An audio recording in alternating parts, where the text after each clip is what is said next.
To a special council meeting, which involves simply two planning issues this evening. I just wanted to welcome those of you who came out to see us tonight. Thank you so much for that. And anyone who's watching the live stream, thank you for joining us. I'm going to open the meeting by just explaining our friends down here in front, the ones out in the hall and up on the, if you walk up and look up on the next level, you'll see some sculptures.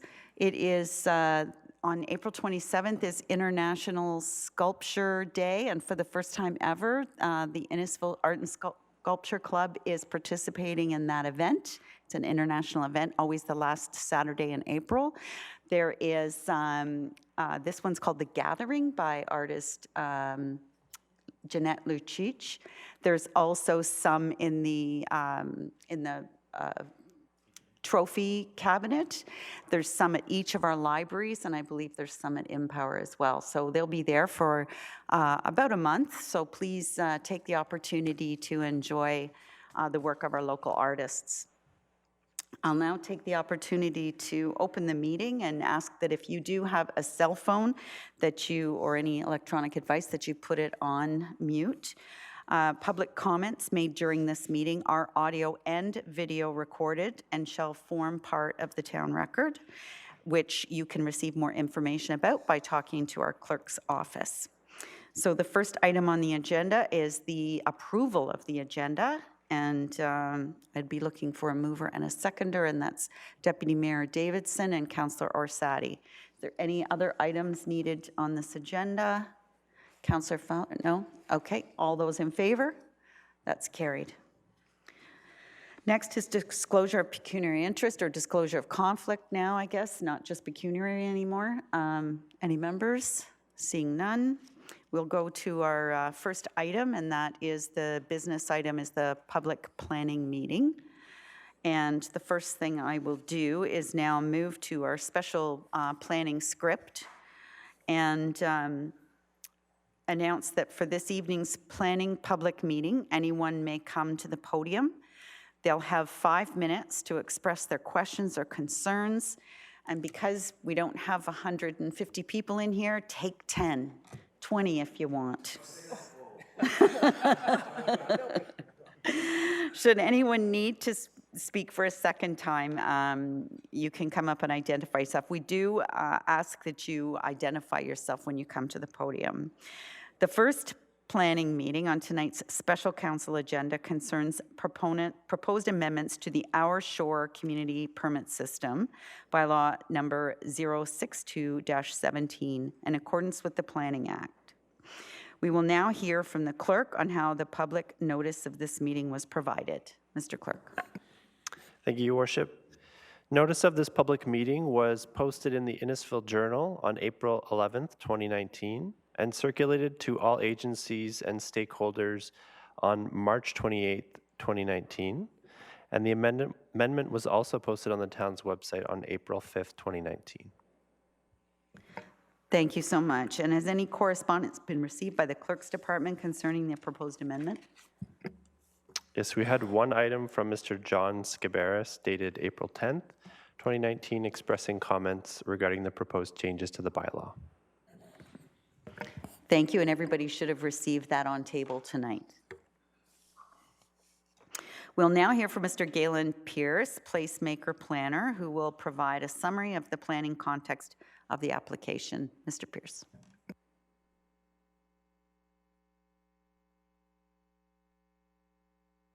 Council, staff, and the public.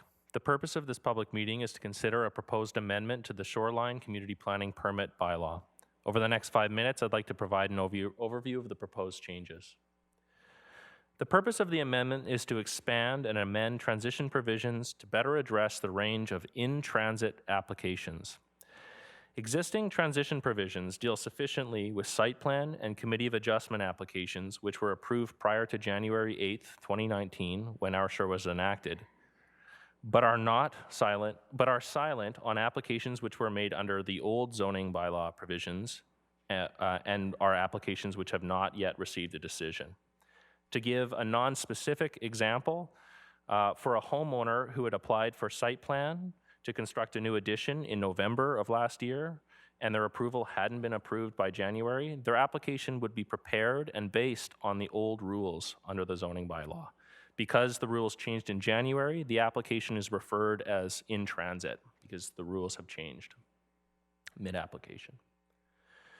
Decisions by, decisions by the Local Planning Appeal Tribunal, previously known as the Ontario Municipal Board, on cases related to transitioning policies and bylaws suggest that where transition provisions are not sufficiently clear, the principle of fairness dictates that applicants are entitled to a degree of certainty as to which policies will apply. Such a practice is known as the clergy principle. For an in-transit application, the zoning bylaw was the benchmark to which developments were evaluated and expected to apply. The clergy principle is not intended to be a strict and unvarying rule. Several legal decisions on the application of this principle have found that good planning principles codified within new policies can be considered admissible and relevant, but are not necessarily determinative. Such an approach allows the most current principles of planning practice to be considered and applied where reasonable and justified by a compelling public interest. This principle has helped establish the approach taken with this amendment. The proposed amendment suggests that the merits of in-transit applications be reviewed in accordance with both new and old policies, that's our shore policies and the old zoning bylaw policies, in the same manner. The determination by town planning staff of good planning is a comprehensive process whereby numerous public interests are evaluated. Matters which could be deemed a compelling public interest would be evaluated on a case-by-case basis, but examples could include the implementation of Lake Simcoe Protection Plan directives, ecological restoration initiatives, or measures to protect public safety. Further, changes proposed would not preclude a decision to refuse an application. Site plan control applications would be carried forward as usual from the pre-application stage, but the review process would be modified to consider both old and new policies. At the approval stage, changes could reflect some of the CPPS policies if they were deemed to be appropriate. Committee of Adjustment applications, minor variances or consents, would return for a decision by the committee with planning staff recommendation memorandum considering both bylaws. If approved, applicants would continue with their subsequent shoreline permits. Our shore would be deemed to be modified to the extent necessary to implement the site-specific committee decision. Applications triggering a council decision, such as a Class 1 permit, would still be required to be put before council. The proposed amendment would impact applicants who have filed for minor variance, severance, or site plan applications prior to January 8th, 2019, who have not yet received a decision. Property owners who have not made an application prior to January 8th would be subject strictly to the provisions of our shore. No correspondence was received from external agencies noting concerns. Resident feedback from the April 10th open house was primarily focused on clarification of the purpose of the proposed amendment and disambiguating the proposed amendment with the prior approval of our shore. One written comment from a resident was received, as clerks has referenced at the beginning of this presentation, with concerns relating to adequacy of notification procedures and the effect of our shore generally upon the property rights along the shore. The clarification of transition matters in the bylaw does not affect the purpose and intent of the bylaw that was already debated and approved by council. With regard to notice of the proposed amendment was circulated to commenting agencies and issued once in the community paper on March 21st and later reissued on March 28th with a revision for the open house and public meeting date and satisfied all Planning Act notification requirements. If no substantive concerns are raised that cannot be addressed by town staff tonight, council may consider the recommendation to approve the proposed amendment.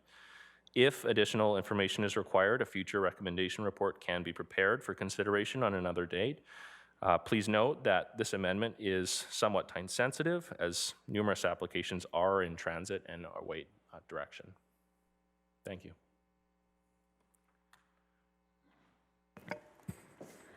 Thank you very much, Mr. Pierce. We will now hear from those who have questions regarding the proposed application. We will first hear from the public and then from council. I would ask that each person addressing council please come forward and use the microphone and state your name for the record. Is there anyone here who would like to ask a question or make a statement regarding this application or this amendment? I'll ask one more time. Is there anyone here who would like to make a statement or ask a question? Seeing none, I will then ask members of council for questions.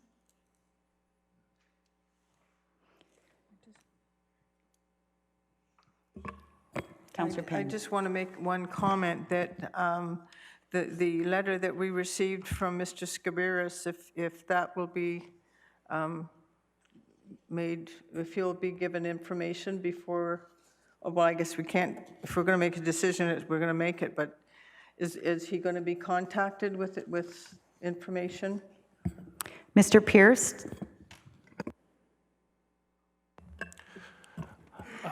Through the mayor to the councillor, I actually met with the resident last night, and we had a lengthy discussion about the proposed amendment, and he would be notified of the decision and would retain, appeal rights associated with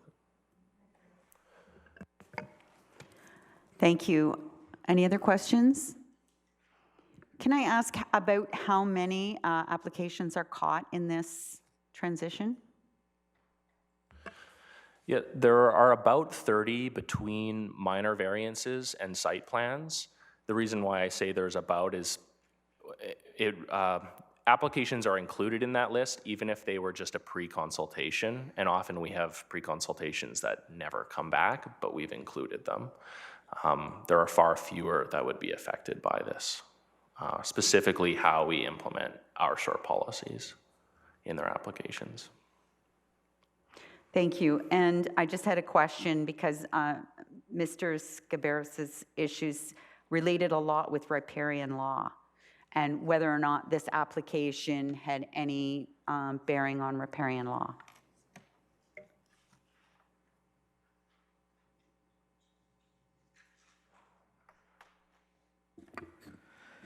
Yes, Your Worship. The riparian law issue did come up. Our response to Mr. Scaberis was that, the riparian law is a very complex legal process that, depending on even what lake or what part of the lake you're on, can vary your legal rights. So, what we explained to him and what Galen explained to him in quite detail last night was the fact that, the Our Shore bylaw doesn't concern itself with that shoreline boundary, which quite often is, no one really ever knows for sure where that boundary is.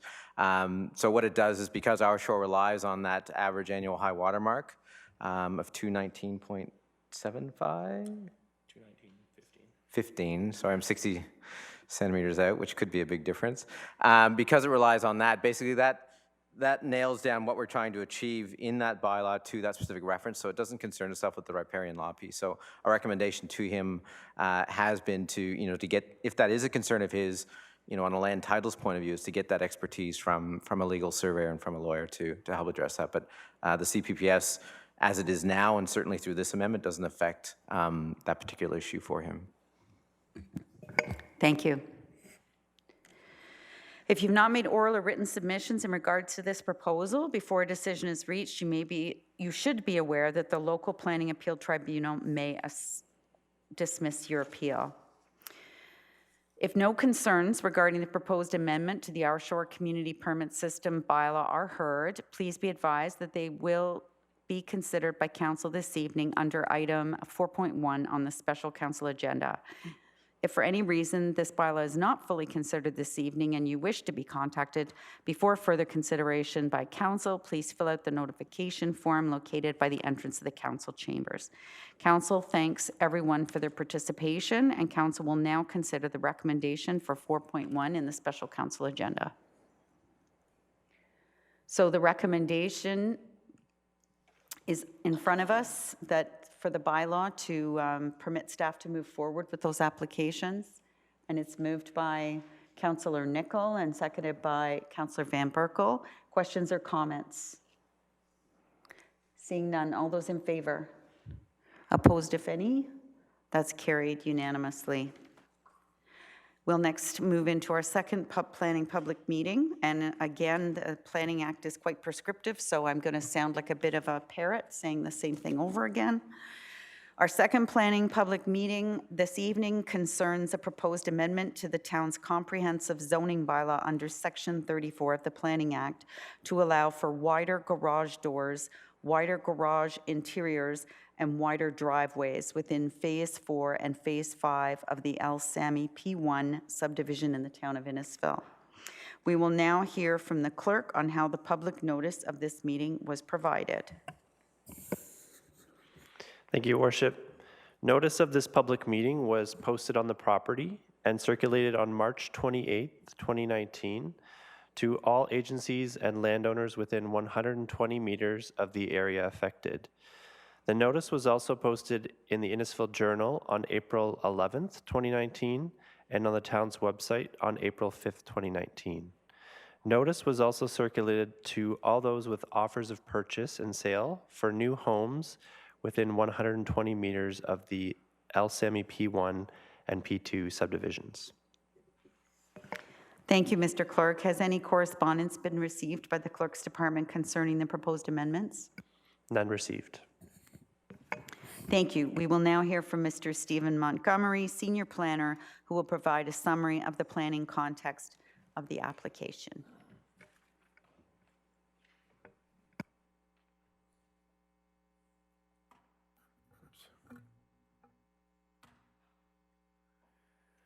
Thank you. Mayor, Deputy, members of council, staff, and the public. The purpose of this public meeting is to consider a zoning bylaw amendment application for the subject lands, which comprise 179 single detached lots in Phase 4 and 5 of the El Sami P1 subdivision. This application has been submitted by the owner of the lands, which is Bel Air Properties, Inc., also Lormel Homes, to request exceptions to the provisions of Town Comprehensive Zoning Bylaw number 8013 to allow the option of alternative single-detached dwelling models on the subject lands. So the 2016 aerial photo above shows the location of the subject lands, which are identified as the red hatched area on the map. They are located in the settlement area of Lefroy, south of Bel Air Beach Road, east of 20th Side Road, within Phase 4 and 5 of the El Sami P1 subdivision. Phase 4 is here, and Phase 5 is down here. As stated, the rezoning would affect 179 single-detached lots that are 10.4 meters and 11.6 meters frontage, allowing alternative housing models. One of the lots, which is outlined in black, which is located here with frontage on Stouffville Crescent, is proposed to be rezoned to allow to R216, to allow a slightly smaller 11-meter frontage lot. This is to allow more space for a dwelling to be placed on the lot to the immediate east, which currently has an easement for stormwater purposes. So again, in terms of background, Bel Air Properties, Inc., Lormel Homes, is requesting the option to build alternative models on the 10.4 meter and 11.6 meter lots in P1 Phase 4 and 5 for a total of 179 lots. Models are slightly taller and would allow more floor space on the main floor because the garage would be located at the level of the first floor, which is the basement, which would be slab on grade. The developer's planner will be providing more details on the proposed house models in their presentation. Now, the purpose of this amendment application, as stated, is to allow the option for the new models on the subject lands. The proposal is to increase the garage interior width, the garage door width, and the driveway width slightly on the models. The most substantive change would be the request the developer to increase the maximum permitted dwelling height to 11 meters, whereas 10 meters and 2 stories, not including the walkout, is currently permitted. This would also allow one lot, as mentioned, to be reduced by 0.6 meters frontage to allow a house on the adjacent lot to the east, which has a stormwater easement. An addendum to the Lefroy Urban Design Guidelines has also been submitted in the form of an urban design brief, which would provide additional guidance with respect to architectural control for these phases of the subdivision. So in support of this application, the applicant has submitted to the town a planning justification report, an urban design brief, which is an addendum to the Lefroy Urban Design Guidelines, examples of house sidings and elevations, photos of existing similar models that have been constructed by Lormel, and a draft-approved zoning bylaw amendment. Again, the developer will be providing more details on the models in their presentation. So briefly, when considering planning applications, we have to consider the Innisfil strategic plan, the provincial policies and plans, and the county and town official plans. So I'll briefly go over these.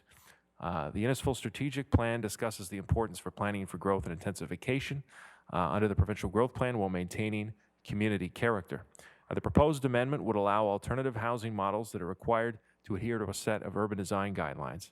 These guidelines, which the applicant will speak in more detail to, would implement architectural control, which would minimize the impact of the visual massing of the taller homes from a streetscape perspective, providing better integration of the models with respect to community character. With respect to the provincial policy statement, the lands are within the settlement area of Lefroy, and the PPS states that settlement areas shall be the focus of growth and development, and that development standards shall be promoted that facilitate intensification, redevelopment, and compact form. They also speak to an appropriate range and mix of housing types and densities shall be provided to meet projected requirements of current and future residents.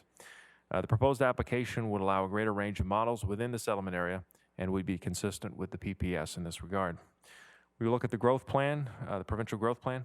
Again, the application is considered to also conform to the growth plan policies, which direct development to settlement, and that cities and towns shall develop it as complete communities with a diverse mix of land uses, a range and mix of housing types, and high-quality public open space. We look at the Lake Simcoe Protection Plan. This application was circulated to the Lake Simcoe Region Conservation Authority for comment. No concerns were stated by the LSRCA with respect to the Lake Simcoe Protection Plan policies and the other governing regulations that they look at with respect to the proposed zoning changes. County of Simcoe official plan designates the subject lands as settlement, which permits a diversity of land uses, including residential uses. States development should occur in a compact form that promotes efficient use of land infrastructure and other services. Section 3.5.30 states that in the development of settlements, a range of types of housing be provided to meet a variety of housing needs. In the opinion of staff, this application would conform to the policies of the County of Simcoe official plan. And finally, the town official plan. The lands are designated residential low density 2 on Schedule B3, which permits single detached dwellings as a permitted use. The official plan, for example, states in Section 10.1.20 that neighborhoods shall include a range of housing densities and types to promote diversity within settlement areas, and also states that urban design and architectural control shall require a diversity of housing types and lot types in a balanced fashion to avoid the predominance of single model or lot type within the blocks. The designation states that dwellings shall be a maximum of 2 stories, but does not include a basement or a walkout basement. The official plan does not define the term basement or walkout basement or story. Staff are the opinion that these models can be considered hybrid designs with a slab-on-grade basement level with 2 floors above an entrance, which is a split-level entrance, and urban design guidelines, which would reduce the streetscape impacts. The official plan is restricting a full 3-story homes that may also have a 4th floor basement underneath, and this is not what the applicant is proposing, nor what would be permitted under 11 meters. Of course, this would, in the opinion of staff, result in inappropriate massing situations and would definitely require an amendment to the town official plan. So in this case, staff cannot support that a zoning bylaw amendment is required, but an amendment to the official plan for the models is not required. The official plan also seeks to minimize garage projections and the garage dominance. The garages of the models do not project beyond the main front wall, and the proposed garage width increase is considered minor. So this is a map showing the 11.6 meter frontage lots in yellow and the 10.4 meter frontage lots in orange. There's 122 11.6 meter lots that are affected and 57 10.4 meter lots. Also outlined in red, or circled in red, I should say, is 1 lot proposed to be reduced from 11.6 meters to about 11 meters frontage due to the servicing easement on the adjacent lot. And you can see in the smaller blow-up picture on the right, outlining this lot in red, there's a servicing easement, which is the dashed line on lot 10 to the east of the lot. So this lot is proposed to shift 0.6 meters or about 2 feet west, so there's space for a model on lot 10 with the easement. The servicing easement specifically is for stormwater management. It's an underground pipe that collects water from the roof drains. So this table shows the existing and the proposed zoning changes. Again, the developer's planner will provide more information on the models and the architectural controls. This is just to overview the scale of the changes to the zoning. The maximum height on the 10.4 meter and 11.6 meter lots is currently 10 meters for dwellings and is proposed to be increased to 11. The maximum garage interior width for both the 10.4 meter and 11.6 meter lots is currently 5.0 meters and is proposed to be increased to 5.5 meters on both lots. I would point out that this would not be visible from the street because it is interior, but allows more space to park vehicles on the inside. The maximum garage door width of 11.6 meter lots is not proposed to change. It's proposed to stay at 5.0 meters. The maximum garage door width is actually not listed in the existing zoning for the 10.4 meter lots, but obviously by design the door width must be smaller than the maximum garage interior width of 5 meters. So we could estimate that these widths are around 4.6 meters currently, and they're proposed to increase this modestly to 5.0. The maximum driveway width for the 11.6 meter lots is currently 5.4. They're proposing to increase it to 5.5. The maximum driveway width for the 10.4 meter lots is the garage door width plus 0.2 meters on either side. So it depends on what the garage door width is. And so this is also proposed to increase to 5.5 meters for the 10.4 meter lots. So just to explain a little bit more depth, with respect to height, height in the zoning is actually the average of the established ground elevation measured at all the exterior walls of a building or structure. So for example, the back of a house could, under the current zoning, be greater than 10 meters tall if the front is less than 10 meters and it averages to 10 meters. So the rear elevation could be 11 meters, for example, with a walkout condition currently, and 8 meters on the front, which would be an average house height of 9.5 meters, which would be permitted. The elevation details will be discussed by the applicant, but this essentially means that the rear elevation of the proposed 11-meter high models would be similar to a 10-meter high house with a walkout because, again, the height is the average. So in terms of other conditions, the increases to the garage door widths, pavement widths, and garage interiors are considered to be minor. The Lefroy Urban Design Guidelines are required to be updated with an addendum, which the developer has provided. New homes are subject to architectural control. And one more point, then I'll make it. It's a minor point, but it's in the staff report, but the zoning clarifies that the interior garage widths and pavement widths can be 0.5 meters wider than the garage doors for wider lots, because the existing zoning in some cases, depending on the width of the lot, like let's say the lot is a corner lot and it happens to be more than 11.6 meters, it may allow wider garage doors already de facto. So this is just clarifying that so you don't have a situation with a wider door on a wider lot that the interior is as narrow as the door opening or the driveway is as narrow as the door opening, or narrower than the door opening. So as mentioned, I'll just skip over here. As mentioned, commenting agencies and the public were circulated on these applications. In terms of written comments, no comments or concerns have been received from agencies or the public. Oops, I'm sorry, I have to go back. Is that previous?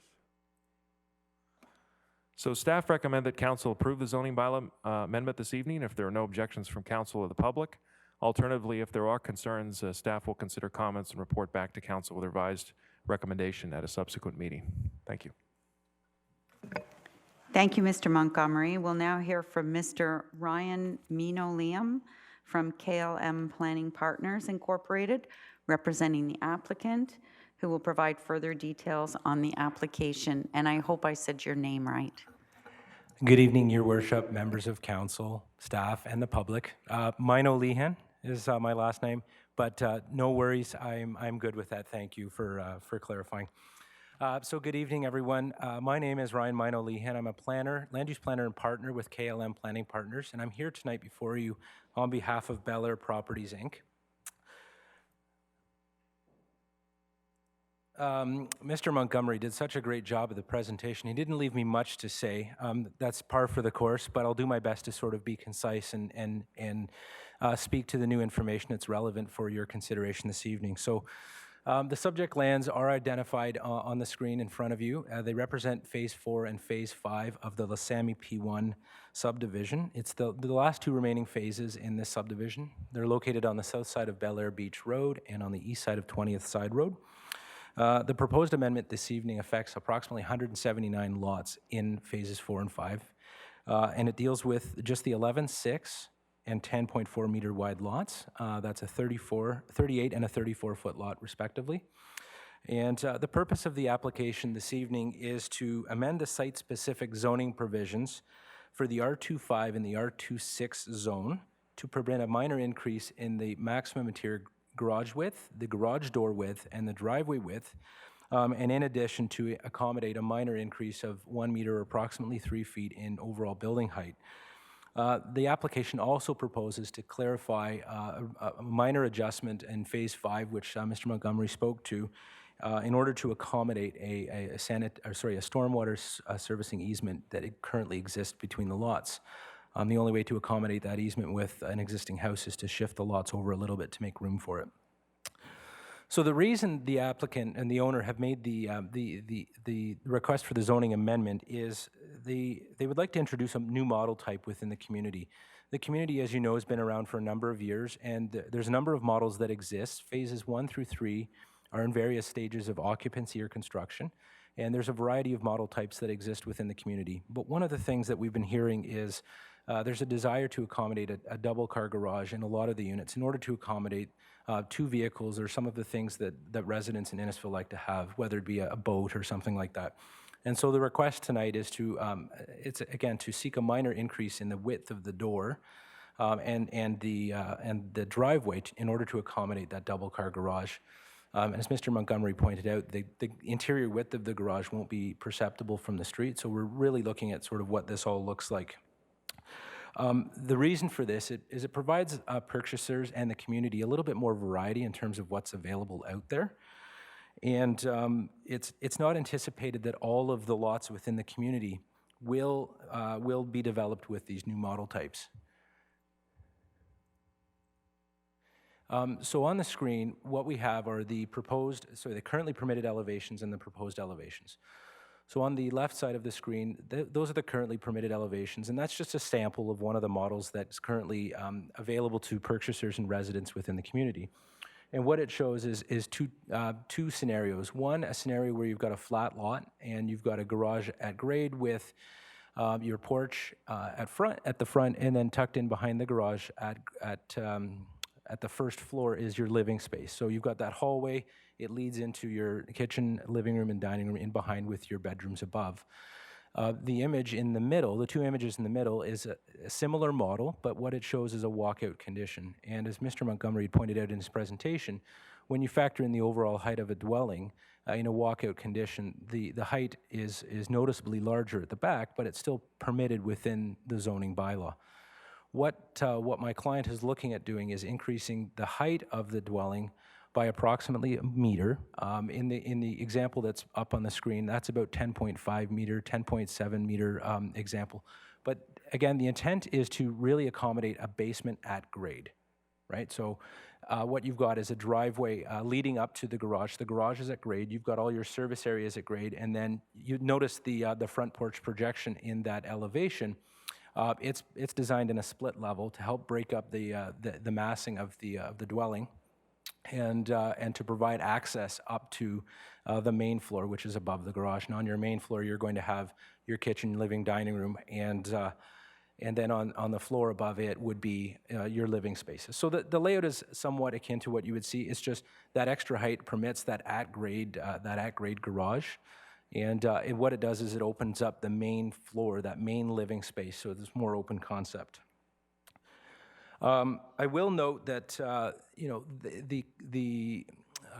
the proposed lot is dependent on a number of things. One would be reviewed by both staff and the control architect.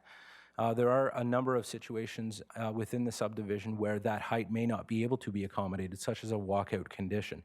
So we couldn't propose, and we're not proposing this model type with an at-grade basement on a walkout condition, because then that would require a sub-basement and would result in a very large structure for residents in behind. So in situations where there's an existing walkout condition, this model couldn't be accommodated. In addition to that, it wouldn't comply with the requested height of 11 meters because the average grade would be driven up by the walkout condition. And I will note, finally, that all future lots will be reviewed by staff and the control architect to ensure compliance with the urban design guidelines in the addendum that we submitted. With respect to the addendum, at a high level, the overall intent was to really direct the attention away from the garage by ensuring a larger front porch that is designed as a split level, which emphasizes the entrance into the dwellings. And the other thing is it's intended to ensure a variety of dwelling types, models, and elevations and roof pitches exist within the community to create a more active streetscape. This is an example of a streetscape that could exist within the community. You'll see on either side you've got the existing models that would be permitted, and within the middle you've got three of the new models with the increased height. The existing models in this situation are shown at about 8.5 meters high, whereas the current zoning permits a model to go up to about 10 meters to the midpoint of the roof. But again, what it illustrates is the overall variation in the roof pitches and the design and the gradation that you would see in this community if this were approved. And then finally, I just want to show that these are two precedent images. These images are for a similar product that Lormel has constructed in Vaughan, actually. The lots in this case are significantly smaller than what we're proposing here today, the 11.6 and 10.4. This is approximately 9 meter wide lot, so it's got a single car garage. But again, you can see the variation in roof heights and pitches that exist by increasing the overall height in some of the units, provide some variety and articulation in the overall design of the houses. So with that, that's my presentation. I welcome any comments or questions from council this evening. Thank you. Thank you very much for that. We will now hear from those who have questions regarding the proposed applications. We'll hear first from the public and then from council. I would ask that each person addressing council please come forward and use the microphone, and please state your name for the record. Is there anyone who would like to please come forward?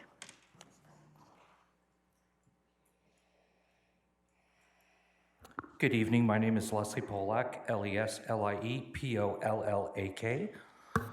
I have some questions on how it meets County of Simcoe Plan 3526, where settlements are supposed to meet a range of housing type and costs, and also 3530, where it states it should be a mix of affordable housing. There's no real definition of what cost and affordable is, and it doesn't seem that it fits into there. Mr. Montgomery?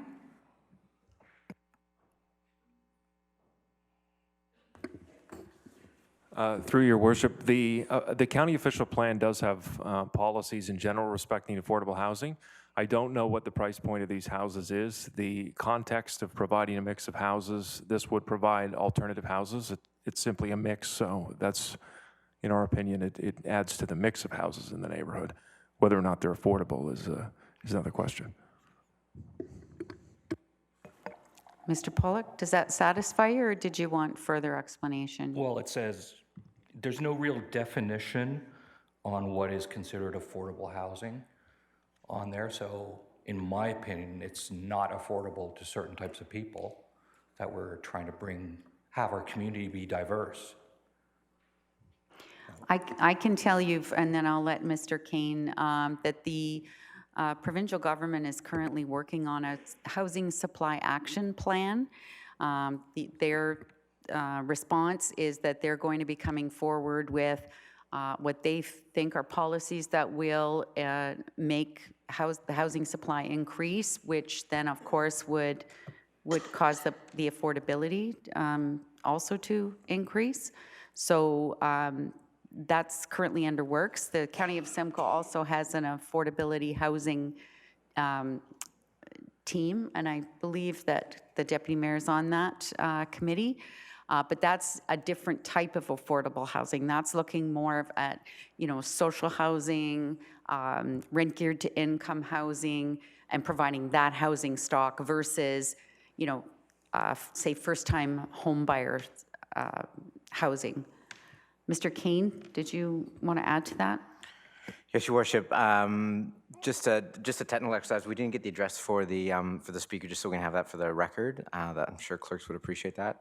And also, too, I just wanted to add to that. The housing form in the site has already been determined through previous planning applications. So, to add into affordable housing mix into this already approved subdivision would be difficult.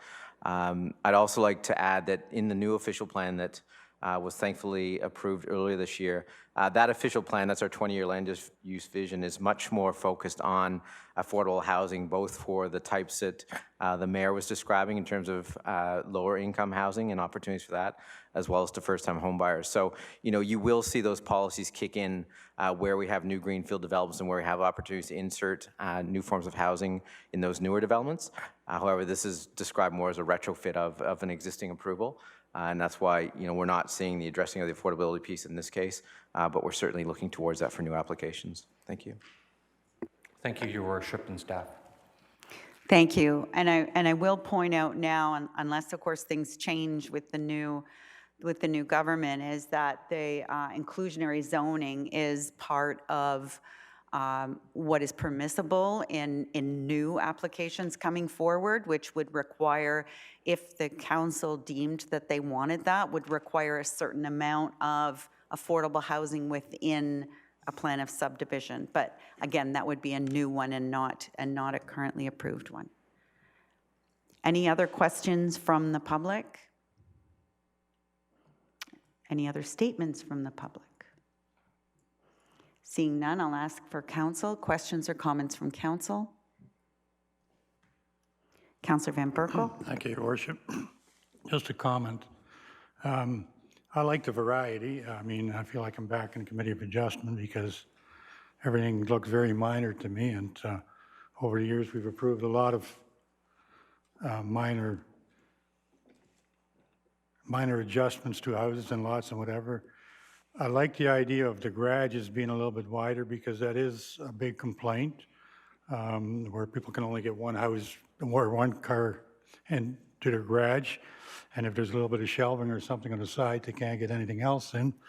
So I'm all in favor of that, and they are not projecting way out in front of the building.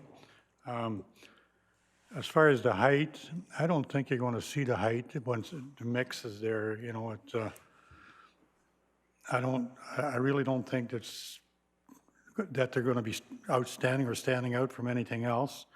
So I'm in favor of this. I think that most of what they're asking for are minor adjustments, and I certainly have no problem with it. Councillor Payne. Thank you, Your Worship. I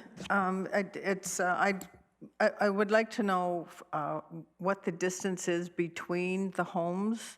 It doesn't look very big or very wide. And also in the garage area, is it when you get out of your vehicle, is it a step up into the home, or is it level?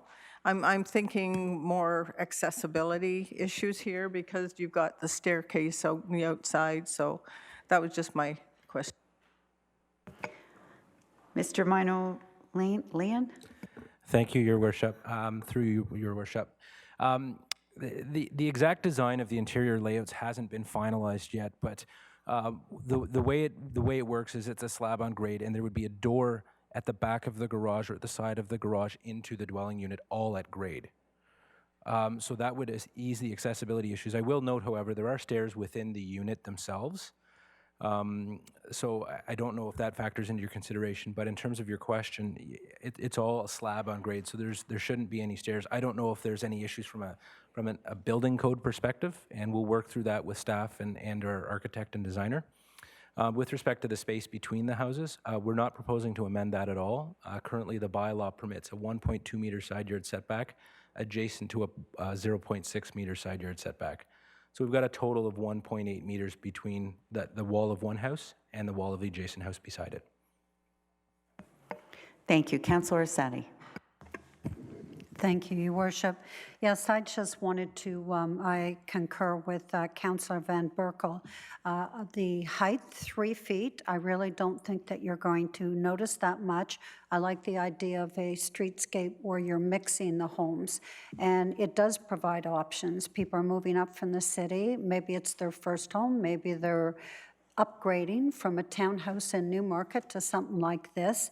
And I think anybody in the intensified areas, and I have one of those wards, to increase a garage and increase a driveway, I'm all for it, because otherwise we have cases where people are interlocking their whole front yard and the boulevard, which they're not allowed to do, but it creates other complications because they don't have enough space to accommodate. So I'm certainly in favor of having that in the garage, and we're talking 1 foot. So 3 feet in height and 1 foot in the garage, but it does make a difference, and anything to get it indoors and off the lawn. Any other questions or comments? Seeing none. If you have not made oral or written submission in regard to this proposal before a decision is reached, you should be aware that the local planning appeal tribunal may dismiss your appeal. If no concerns regarding the application are heard, please be advised that the proposed amendment to the zoning bylaw will be considered by council this evening under item 4.2 of the special council agenda. If for any reason the bylaw is not fully considered this evening and you wish to be contacted before further consideration by council, please fill out the notification form located by the entrance to the council chambers. Council thanks everyone for their participation, and council will now consider the recommendation for item 4.2. So could I have a mover and a seconder for the recommendation? Councillor Orsatti and Councillor Fowler. Any questions, final questions or comments before we vote on this? Seeing none, all those in favor and those contrary, that's carried unanimously. So next we have a confirming bylaw for our proceedings this evening, and it's moved by Councillor Ices and seconded by Deputy Mayor Davidson. All those in favor, that's carried. And our adjournment is moved by Councillor Nicol and seconded by Councillor Waters. All those, I don't think there'd be anybody not in favor of that, but I'll just call for the vote. All in favor and opposed? Thank you we have one opposed. There we go. Thank you, everyone. It was a short night tonight. I don't expect the same next week. And I look forward, I hope that everyone has a very enjoyable holiday Easter weekend, and we'll see you next week.